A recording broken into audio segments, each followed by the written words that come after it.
നമസ്കാരം, ഭാരത് ലൈവിലേക്ക് സ്വാഗതം. തിരുവനന്തപുരത്ത് ഒരു MP ഉണ്ടായിരുന്നു. കഴിഞ്ഞ 15 വർഷമായി ഒരേ MP-യാണ് തലസ്ഥാനത്ത് നിന്നും എത്തുന്നത്. പാർലമെന്റിലേക്ക് എത്തുന്ന ഈ MP വിശ്വപൗരനാണ്. ഭാഷയുടെ ബാരിയറുകളോ മറ്റൊന്നും തന്നെ ഇല്ലാത്ത ഈ MP എന്താണ് തിരുവനന്തപുരത്തിന് വേണ്ടി സാധിച്ചു കൊടുത്തതെന്ന് പലരും ചോദിക്കുന്നു. ആ ചോദ്യത്തിന് ഉത്തരം ഹൈമാസ് ലൈറ്റ് എന്ന് മാത്രമേ അദ്ദേഹത്തിന് പറയാൻ കഴിയൂ. അദ്ദേഹം വലിയ പ്രോഗ്രസ് കാർഡും പ്രോഗ്രസ് റിപ്പോർട്ടും ഒക്കെ ഉണ്ടാക്കിയിട്ടുണ്ട്. ഏതായാലും അതിൽ വന്ദേ ഭാരത് 2 ട്രെയിനുകൾ കേരളത്തിൽ ഓടുന്നതിൻ്റെ പിതൃത്വം പോലും അദ്ദേഹം ഏറ്റെടുത്തിട്ടുണ്ട്. എട്ടുകാലി മമ്മൂഞ്ഞിലെ പോലെയാണ് അദ്ദേഹം ഇപ്പോൾ പ്രവർത്തിച്ചുകൊണ്ടിരിക്കുന്നത്. ഏതായാലും മോദിക്ക് എന്താ തിരുവനന്തപുരത്ത് കാര്യമെന്ന് ചോദിക്കുന്നവരോട് മോദി സർക്കാരിൻ്റെ ഈ MP ഉണ്ടായിട്ടുകൂടി ഈ MP വഴിയല്ലാതെ നടപ്പാക്കിയ മോദി സർക്കാരിൻ്റെ പദ്ധതികൾ എന്തൊക്കെയാണ്, അതിലെത്ര ഗുണഭോക്താക്കളുണ്ട് എന്നതിൻ്റെ വിശദമായ കണക്കുകളാണ് നിങ്ങളിനി കാണാൻ പോകുന്നത്. മോദിക്ക് എന്താണ് തിരുവനന്തപുരത്ത് കാര്യം പറഞ്ഞു തരാം. ഇതാ മോദി സർക്കാർ തിരുവനന്തപുരത്തിന് വേണ്ടി ചെയ്ത 19 കാര്യങ്ങൾ. തിരുവനന്തപുരത്ത് മാത്രം പ്രധാനമന്ത്രി കിസാൻ സമ്മാൻ നിധിക്ക് 2,30,000-ൽ പരം ഗുണഭോക്താക്കളുണ്ട്. ജൽ ജീവൻ മിഷനിലൂടെ 4.25 ലക്ഷത്തിൽ പരം കുടുംബങ്ങൾക്ക് ശുദ്ധജലം ലഭിച്ചു. ഉജ്ജ്വല യോജനയിലൂടെ 71,000-ൽ പരം കുടുംബങ്ങൾക്ക് സൗജന്യ ഗ്യാസ് കണക്ഷൻ ലഭിച്ചു. പ്രധാനമന്ത്രി ആവാസ് യോജന ഗ്രാമീണിലൂടെ 5,400-ൽ പരം വീടുകൾ പണിതുയർത്തി. പ്രധാനമന്ത്രി ആവാസ് യോജന അർബനിലൂടെ ആകട്ടെ 13,000-ൽ പരം വീടുകളും. പ്രധാനമന്ത്രി ഗ്രാം സഡക് യോജനയുടെ കീഴിൽ 129 കോടിയിൽ പരം രൂപയുടെ പദ്ധതിയിൽ 213 കിലോമീറ്റർ പുതിയ റോഡുകൾ പൂർത്തീകരിച്ചു. ഇതോടെ തിരുവനന്തപുരത്തെ മൊത്തം ഗ്രാമീണ റോഡുകളുടെ നീളം ഇരട്ടിയിലധികമായി. 1,515 കോടി രൂപ മുതൽ മുടക്കിൽ 14ഓളം ഏക്കർ സ്ഥലത്ത് സ്ഥിതി ചെയ്യുന്ന ഇന്ത്യയിലെ ആദ്യത്തെ ഡിജിറ്റൽ സയൻസ് പാർക്ക് ഇനി തിരുവനന്തപുരത്തിന് സ്വന്തം. 1,068 കോടി 55 ലക്ഷം രൂപയുടെ അടിസ്ഥാന സൗകര്യ വികസനമാണ് കേന്ദ്രം തിരുവനന്തപുരത്ത് സാധ്യമാക്കിയത്. 9,80,000 ആയുഷ്മാൻ ആരോഗ്യ കാർഡുകൾ വിതരണം ചെയ്തു.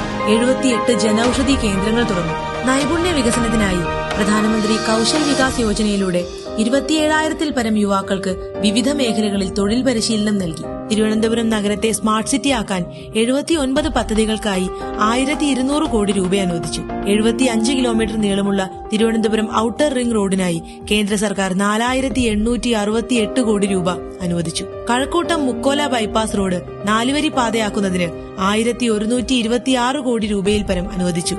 43 കിലോമീറ്റർ നീളമുള്ള തിരുവനന്തപുരം ബൈപ്പാസ് റോഡ് നിർമ്മാണത്തിനായി കേന്ദ്ര സർക്കാർ 1,167 കോടി രൂപ അനുവദിച്ചു. കഴക്കൂട്ടം ജംഗ്ഷൻ മുതൽ ടെക്നോ പാർക്ക് ജംഗ്ഷൻ വരെയുള്ള എലിവേറ്റഡ് ഹൈവേക്കായി 304 കോടി രൂപ.